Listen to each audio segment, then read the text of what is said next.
What's up, guys? This afternoon we're going to be talking about MLB cores of teams that have had success in the past. We're going to be talking about basically three different groups. We're going to be talking about ones that are still alive that I really do not want to see break up. I'll be talking about some that are currently in the midst of that I do want to end.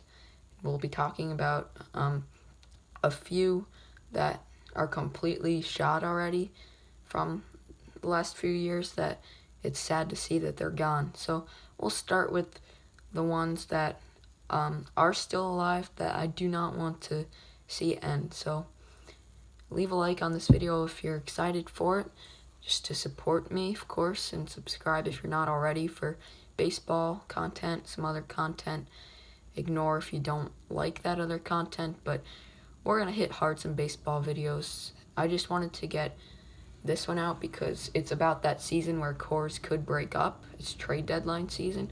So I wanted to make this video right before I went on vacation in case one specific core does break up while I'm on vacation. Alright, so onto the cores that are still alive that I don't want to see break up. Most importantly, we're going to be talking about the San Francisco Giants. This core, the players that they still have today, they still have a lot from their last championship. Was already 5 years ago. Man, 2014, but it's remarkable that this Giants team, it looked like they went 98 losses 2 years ago. Last year, average for a while, turned bad. I thought they would be bad this year. That's what they're looking like, just a plain bad team. Nothing exciting, just please start your rebuild and move on. But now they're 2 games below 500, 2.5 out of a playoff spot, and I don't want to see this core break up. I don't know. I would just want to see them add somebody to the core and just let them play in the playoffs. But there's so many teams in that wild card race. I still do think they are probably going to sell. I hope I'm wrong, but this is the core that we're talking about. Centers around Bumgarner, Buster Posey, Brandon Belt, Brandon Crawford, Pablo Sandoval, Joe Panic. Those are the players that are still alive from that core. I just really enjoyed seeing them play in the playoffs 2014 and 16. 2016 more I could actually remember watching. And the next core that I don't want to break up is one that's still going pretty strong. It's they've kind of disappointed a little bit the last few years, but they still have a future of definitely playing together in the playoffs, that's for sure. And that's the Chicago Cubs core that centers around, most importantly, Chris Bryant, Anthony Rizzo, Javi Baez, and Wilson Contreras. And then you have guys like Albert Almora, Jason Hayward. John Lester has been the ace through this run. Kyle Hendricks, and then a newer one that I want to see have success with this core is Yu Darvish. I just think he fits in well. I really like this Cubs team. I was at a game less than a week ago, and man, they have a pretty fun fan base. I don't ever want to see them break up. I wonder how long they have. I'll say that, I don't know, hopefully a few more solid years. I hope they win the Central this year, kind of. I predicted them to finish third, so I don't know. I kind of want to see the Brewers in the playoffs. I want to see the Cardinals return to the playoffs, but I don't want to see this Cubs core miss out. The next core that I do want to stay intact is actually one that's been competing hard with my Yankees through this last few years. This is a core that originated in 2000, well, you could kind of say 15, since some of their leaders today did lead them in 2015 to a wild card spot. But really, they've been a dominant force since 2017. This is really the third year of this in Houston. Obviously, the core centers right around George Springer, Jose Altuve. Carlos Correa is on the downfall. I hope he comes back. I hope he does. I hope he's not just an average player for the rest of his career, which I am worried about. But either way, he's had a major impact on a championship team in his past. Alex Bregman last year and this year, major impact. Pretty major impact in 2017. And you have Verlander and Cole leading that staff. You have one guy who's already missing from the core, Keuchel really was a big piece of their championship. And then the new guy who just seems to fit in with the core. It was a little different because he's not a righty like the rest of them, but he just is another dominant bat. Michael Brantley we're talking about. And although they've gotten in the way of the Yankees, they've cost my Yankees the first trip to the World Series that they would have had since I've had any knowledge about baseball. They cost them that, which is really sad. That was a tough night. October 21st, 2017. One less core. This team was pretty good in 2017, but they really originated together last year, and that's the Milwaukee Brewers core. I was at a Brewers game less than a week ago as well. They played the Giants, so like a couple of cores that I want to stay intact. The Giants obviously at a higher risk of losing the core in the immediate present. The Brewers, I just love the Yelich, Kane, Moustakas trio. Ryan Braun is good. I'm not a huge fan. I like Orlando Arcia and Jeremy Jeffries. I don't really like Josh Hader that much, but I have to, mention him. He's an important part of their core. Alright, so that's the ones that I don't want to break up. It's crazy. Like, I cried that the Astros ruined the Yankees, but I still don't want them to break up. I want to beat the Astros. That's what we want to do. We don't want to just, win because there's no other real sensations in our league. We want to overcome. We almost overcame that 101-61 team 2 years ago. And now we're going to win 104 games this year. We're going to have the top seed over them. We're going to play each other in the ALCS again. Is this the year that we beat that core in the playoff? Time for two cores that are alive right now that I do want to just not be alive anymore. Starting with definitely the Boston Red Sox. I just find this team stop. They're really annoying to me. We're finally going to be better than them this year and win the division. It just doesn't even feel real. I mean, if you look into stuff, they are still a very solid team this year, but compared to last year, they just seem like just a plain old, wild card team this year, fighting for a wild card spot. They actually have about a 50-50 to make the playoffs right now. But obviously the core results around Mookie Betts. I kind of like him. I think I liked him more last year or 2 years ago. I'm not a big Betts fan anymore, especially now with that shaved head. Benintendi, not a fan. Bogarts, I am a fan. That's the one player in this core that I actually do like, Xander Bogarts. But Bradley, Devers, he's going to probably be around for a while. Vasquez, Moreland, Sale, Price, Porcello, Evaldi. I really don't like Sale, but this team's in trouble with this core. They are. Sale is never going to be the same pitcher again. You're good with Betts, Benintendi, Bogarts, and Devers for a few more years. You look like you have a player in Chavis, but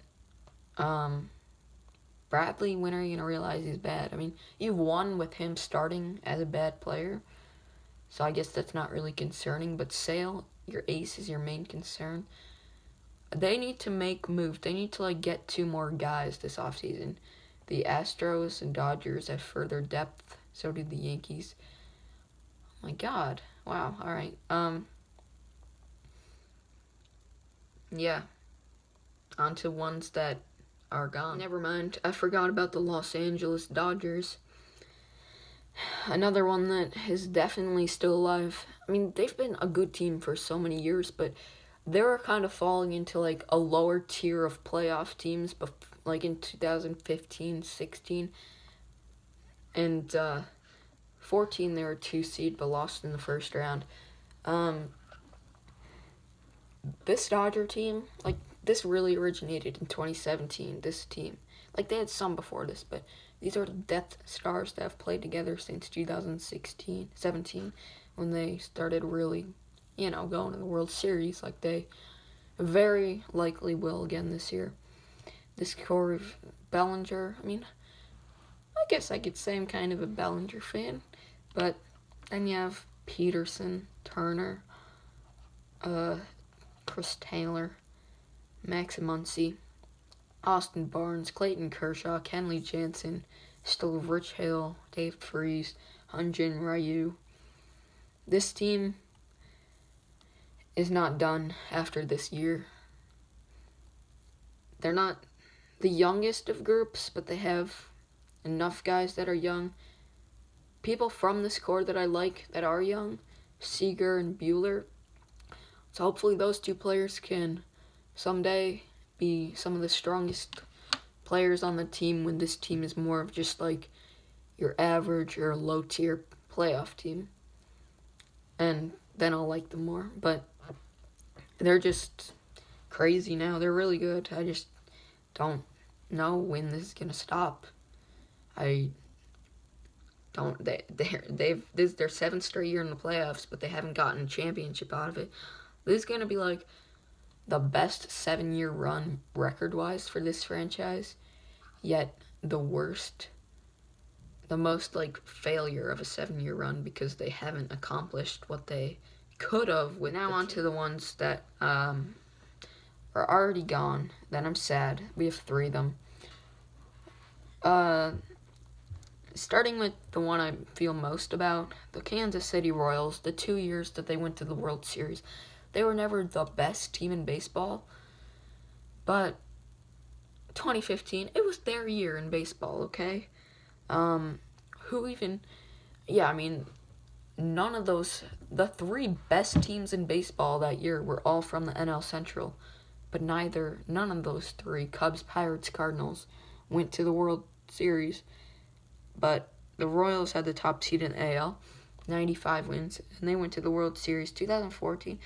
They had in the 80s as a wild card team, but they won a championship together. I like them through the run. Just 2 years, they became an average team. The 2 years after that, then they've moved on now and they're horrendous. But I just miss seeing Alcides Escobar lead off, seeing Ben Zobrist, Mike Moustakas, Eric Hosmer, Alex Gordon, Edinson Volquez, Yordano Ventura, Wade Davis is their closer. They had a fun postseason, especially 2015. I like this team a lot.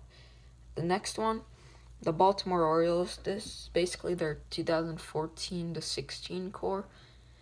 Perhaps not all these guys played together, but there's just a lot of guys playing this team a lot.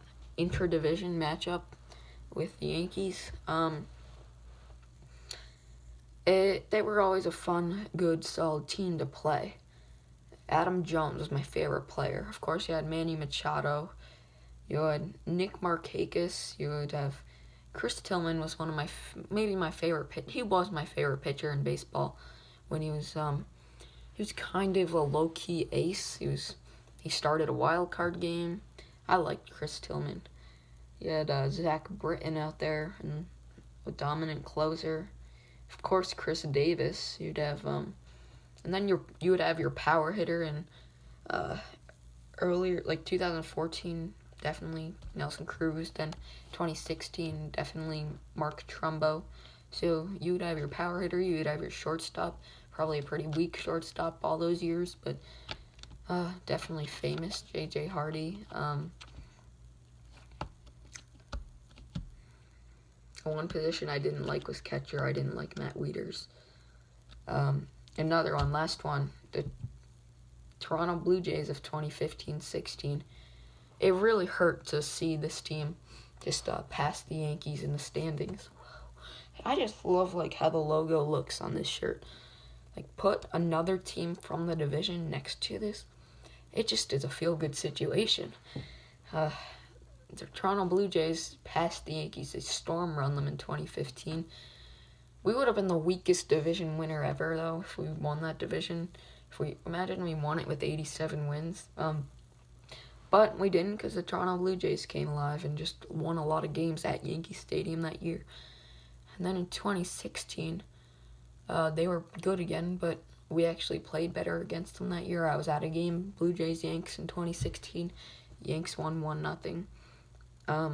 But Bautista, Encarnacion, Smoke, Pilar, Donaldson, Tulowitzki. You'd have your rotation of 2015, David Price, Marcus Stroman, Marco Estrada. Then you'd have guys like Devin Travis, Ryan Goins, Chris Colabello. You would have Osuna back there to close, an exciting closer. So I do kind of miss this core. I kind of like how the AL East used to be with some like a lot of teams in the 80s for wins. Not just so you had a lot of competitive mediocrity, if you want to say. How it is now, you're winning 100 games. You'll have one or two teams with 90, and everyone else will win 50. So I like divisions that are more tight. Say the NL East this year is pretty fun. The NL Central is a little too cheesy, but it's also pretty fun. But if we're talking about a baseball division, it's this year's NL East. The Braves are 58-39. They're the top dogs. You have the Nationals in a wild card position. You have the Phillies fighting for a wild card spot. And you have the Mets who aren't quite out of it. And then you do have your bad team. I just kind of like how divisions worked back then. I don't know. I just feel like it's evolving more towards dominant records or atrocity records. I think teams should just not rebuild. Just don't rebuild. Retool. Never ever set yourself up to have on purpose 3 straight bad years of baseball. Just imagine being a fan of the Kansas City Royals right now. I guess they had no other choice if their championship guys just got bad. Thank you so much for watching. We're on the air after my vacation. In about a week and a half, we're going to air my favorite player from every MLB team. Or who knows, maybe I'll get jumpy and post it at the beach. Thanks. Leave a like. Comment below your thoughts. If I'm forgetting anybody, I didn't put the Yankees core in here since it is still a new core. It's only the 2nd year of this core, really. Arguably 3rd. But really a team similar last year to this year than it was before that. But thank you guys.